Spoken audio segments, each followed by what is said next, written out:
Assalamualaikum warahmatullahi wabarakatuh. Waalaikumsalam. Ada guys, sahur? Kalau ada yang nggak puasa, alasan agama atau yang lainnya ada air minum. Jadi ini, tapi yang puasa ya, berarti tidak bisa minum, saya juga puasa. Hatur nuhun atas kehadirannya. Kita pakai bahasa Indonesia, ya. Soalnya ada Mas Isan di sini, dosen ilmu politik yang sudah hadir. Terima kasih. Ada Bang Sam juga dari Malaysia yang sudah hadir di sini. Ada di bicara besok. Saya tadi Kang Fajri sudah ngasih gambaran sedikit kan? Apa namanya? Agil, bener ya? Ada bakal berapa hari kita melakukan kegiatan kelas politik?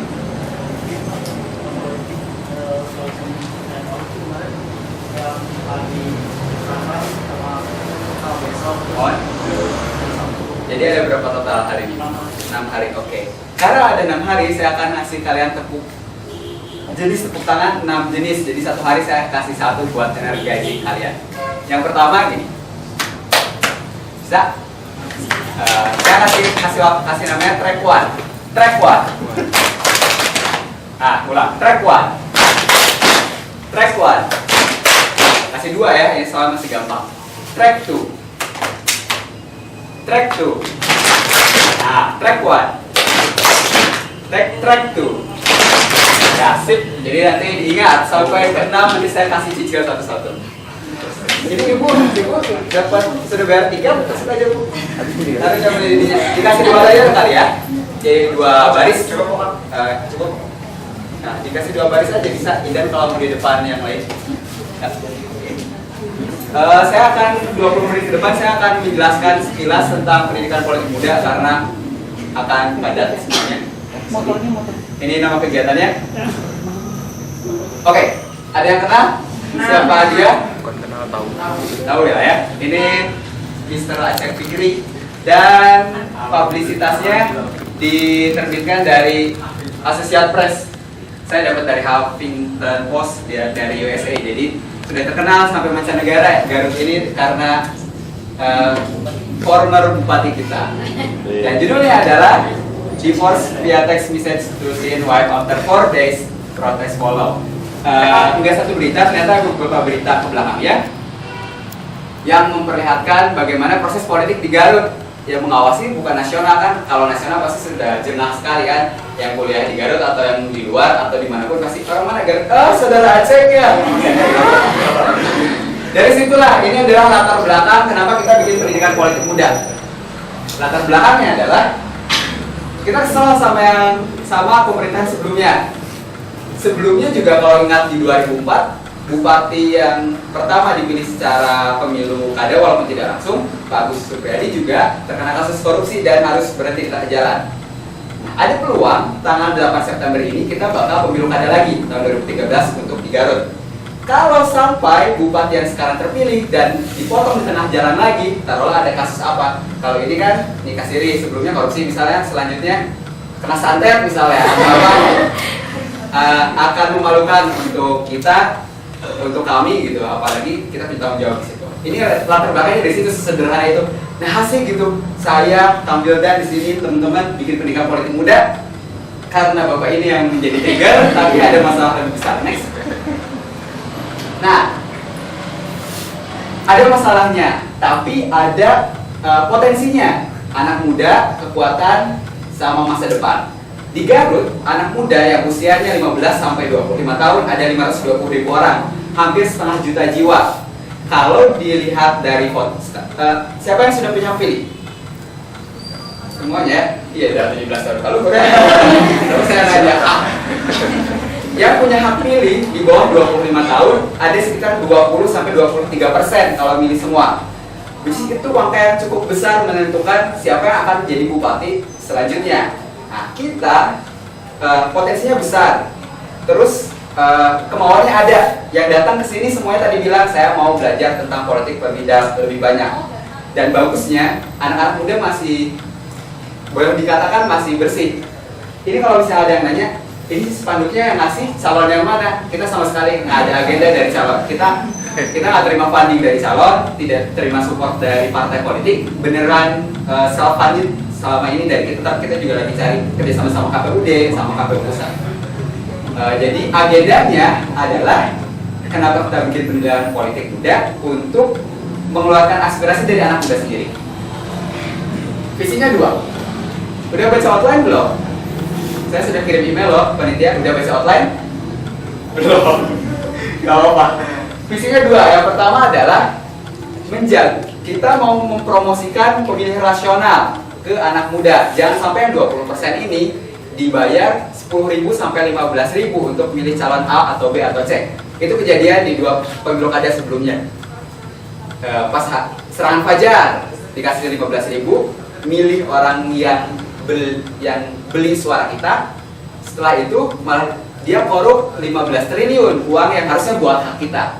Kita mau menjaga at least anak muda, misalnya atau udah yang di desa mah kumaha, nggak, kita ngomong itu karena fokusnya anak muda. Jangan sampai anak muda kena money politik atau misalnya diancam.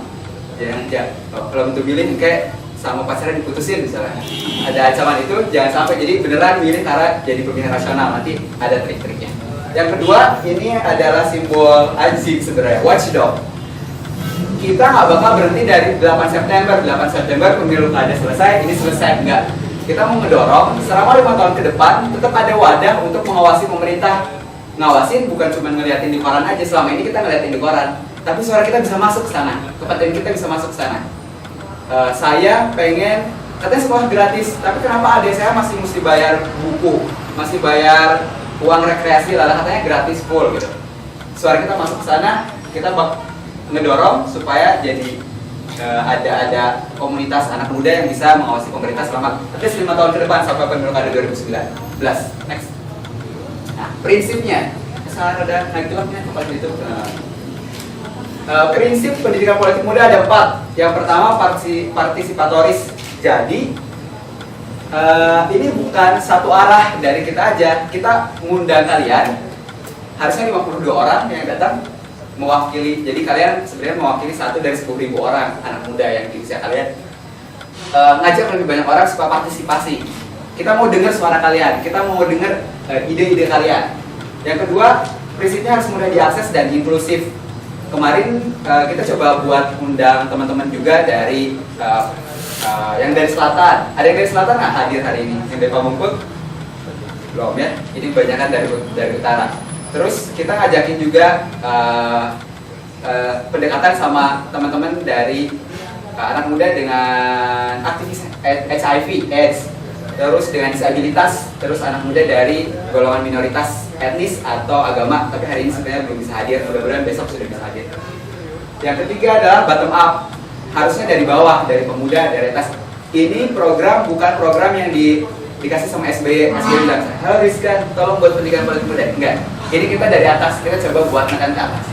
Yang ketiga adalah benar-benar dari anak muda. Ada yang nanya kemarin, kan saya mau daftar, tapi saya usianya 34 tahun. Saya bilang, biasakan, karena ini pendidikan politik muda. Dia bilang, ini nggak pemuda. Pemuda lapuk. Kenapa 25 tahun?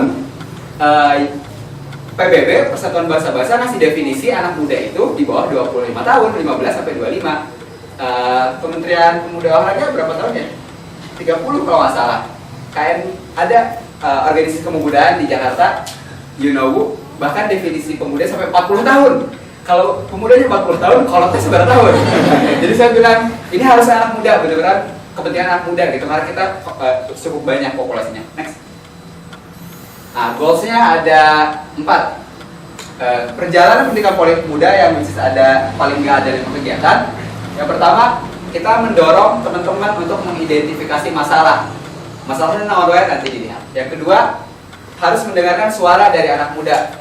Anak muda adalah jadi stakeholder, jadi center, jadi pusat di kegiatan ini. Jadi anak muda yang paling utama gitu. Yang utama bukan fasilitator, bukan dosen, bukan dari KPUD-nya, tapi beneran dari anak muda. Kalian adalah senternya, kalian adalah sumber gerakannya.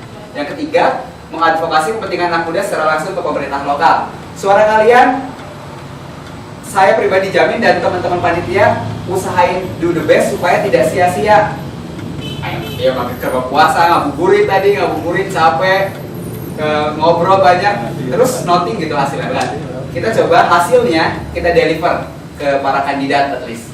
Setelah terpilih kita deliver ke bupati yang terpilih. Ini loh Pak, kita sudah 3 bulan kerja teman-teman. Ada nama teman-teman, nanti ada nama Agil, ada nama Priscilia di situ. Ini adalah hasil dari diskusi teman-teman. Nanti teman-teman adalah sebenarnya pelopor orang anak-anak muda yang pertama yang di gerakan ini. Mudah-mudahan bisa lebih banyak nanti. Yang keempat adalah mempromosikan ide ke lebih banyak anak muda di Indonesia agar turut terlibat dalam agenda pembangunan daerah. Jadi kita sebenarnya kenapa pendidikan politik muda Garut? Kenapa saya pilih di Garut? Karena waktu ngobrol sama teman-teman di Jakarta ada gerakan juga provokatif proaktif. Tahu kan? Dulu ada di Metro TV. Dia juga pergerakannya edukasi politik. Ada juga yang lain-lain. Tapi banyak sekali kegiatan-kegiatan anak muda yang sentralnya di Jakarta. Semua mulai dari Jakarta. Saya, Pak Jrin, yang inisiator awal, Kak Fajar, Kak Nasrul, Kak Aji, kita bilang karena kita orang Garut, kita mulai dari desa. Siapa tahu nih pendidikan politik Garut dari pionir, nanti ada pendidikan politik Tasik, pendidikan politik Ciamis, tapi yang pertama ada di Garut. Kita mulai gerakan dari beneran dari bawah, dari desa. Next. Nah, ini masalahnya tadi. Masalahnya apa aja? Ada, klik satu lagi. Ada yang masih ingat tahun 2000, kalian usianya berapa tahun? 5 tahun? Apa yang diingat Audi waktu usia 5 tahun? Power Ranger. Ini ada hubungannya Power Ranger. Ini mungkin Power Ranger. Ini register mortality. Tahun 2000 saya usia 10 tahun. Dulu saya tahunya Chris Mon ya. Itu pun saya pikir Chris Mon itu Chris Dayanti dulu. Karena masih polos. Tahun 2000 PBB dengan 180 negara bikin agenda pembangunan dunia, Millennium Development Goals. Ini adalah 8 agenda pembangunan dunia dari tahun 2000 sampai 2015. Berarti sisa waktunya deadline-nya tinggal 2 tahun lagi. Dari menghapuskan kelaparan dan ekstrim kemiskinan. Terus yang kedua, mencapai pendidikan universal, mempromosikan equality gender, mengurangi kematian anak, kematian ibu waktu melahirkan, memerangi HIV, AIDS, malaria, dan penyakit lain yang menular. Terus memastikan keberlanjutan lingkungan atau green development. Yang ke-8 ada global partnership, ada kerjasama global untuk menyelesaikan semua permasalahan ini. Dulu waktu dibuat, anak muda tidak dilibatkan, walaupun yang dulu usianya 25 tahun, berarti sekarang usianya 40 tahunan ya. Sama sekali ini munculnya dari atas, di langit, tiba-tiba turun dan tanpa terasa ada efeknya ke kita. Dengan MDGs ini ternyata sekarang perempuan yang sekolah di seluruh dunia lebih banyak tingkat rasionya dibanding laki-laki. Tahun 80-an laki-laki yang diutamakan secara kultural atau secara sosial. Laki sekolah, perempuan mah sampai SD selesai. Gara-gara MDGs naik, promosi tentang HIV juga naik. Terus pendidikan universal di negara berkembang juga naik. Ternyata ini ngasih dampak walaupun kita sama sekali nggak tahu gitu. Kita dulu tahunya masih Power Ranger kalau tahu ini. Nah selanjutnya, ini kita udah masuk tahap kedua ya tadi pendidikan politik muda. Tiba-tiba saya acungin ke PBB yang ada di New York pusatnya. Next, satu lagi. Nah di tahun 2015 ini pendekatannya beda. Dari tahun lalu, dari Desember, dibentuk yang namanya High Level Panel for Eminent Person. Jadi orang-orang hebat, ya salah satunya Pak SBY jadi co-chair, jadi ketua di HLTM ini. Dia merumuskan agenda baru, karena kan deadline-nya udah mau habis. Dari 2015 mau kiamat, berarti saya bikin film 2015 kiamat kan. Jadi mesti ada selanjutannya. Nah bedanya sekarang suara anak muda didengar, kita mulai dilibatkan. Saya termasuk salah satu yang mewakili dulu suara dari anak muda lokal. Kalau dari Indonesia ada dari Garut, dari Jogja, sama dari Dayak. Yang lain ada yang dari HIV, ada yang dari Uganda datang. Tadi foto dari Dulu Raya Abian sebenarnya mau lihat dating kan? Narsis.